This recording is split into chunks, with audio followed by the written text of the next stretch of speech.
Welcome to NCIX Tech Tips. Today's episode is all about the ASUS Vivobook, which basically takes the proven design and technology that went into an Ultrabook like a ZenBook at a more premium price point and brings it down to a cost that pretty much anyone shopping for a notebook can probably squeeze into their budget.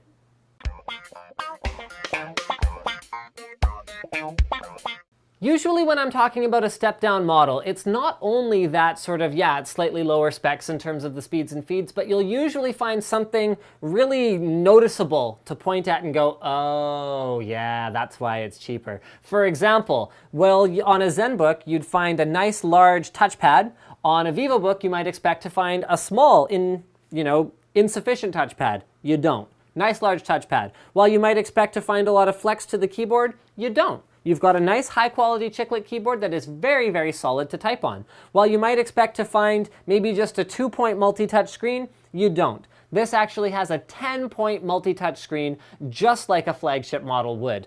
It's got a brushed aluminum backing, so it'll look like a premium notebook whenever anyone's, looking at it. And in addition to that, it does feature ASUS's Sonic Master technology for the audio. Last but not least, you'll find all the I/O that you'd expect with super speed USB 3, HDMI, and VGA out, making it suitable for business use. VGA is a plus for that. Gigabit Ethernet, DC power in, which is regular power in, a Kensington lock on the other side, 2 USB 2 ports, a combo microphone headphone jack, and a full-size SD expansion slot round out the I/O on the other side. The bottom of the unit is very plain with just a simple ventilation hole and 4 rubber feet that keep it from slipping around. In order to reach that more palatable price point, the Vivobook takes everything that's great about the ZenBook and tones it down a little bit. So it's not quite as thin, it doesn't quite have the same amount of battery life, it has a Core i5 on the top line model versus the ZenBook's Core i7.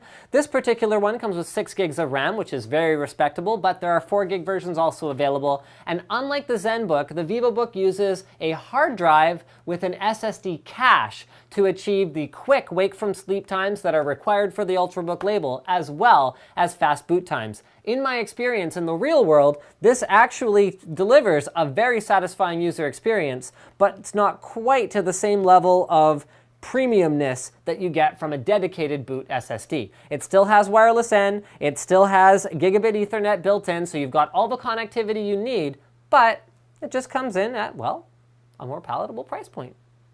The conclusion for this one's pretty simple. While the Vivobook is a touch on the thick side for an Ultrabook, it does stay within Intel specifications because remember, this is a 14-inch Ultrabook, which means it's allowed to be a little bit thicker because in order to maintain the rigidity that it needs to be strong and sturdy enough for you to carry it around and chuck it around and use it the way a normal person would, it's just going to have to be a little bit thicker. The screen is 1366 by 768, so it's a sort of 720p class screen, which is another thing that was stepped down slightly from the ZenBook, which is the more premium model. Thank you for checking out this episode of NCIX Tech Tips on the Vivobook from ASUS. Don't forget to subscribe for more videos like this from your favorite e-tailer, ncix.com.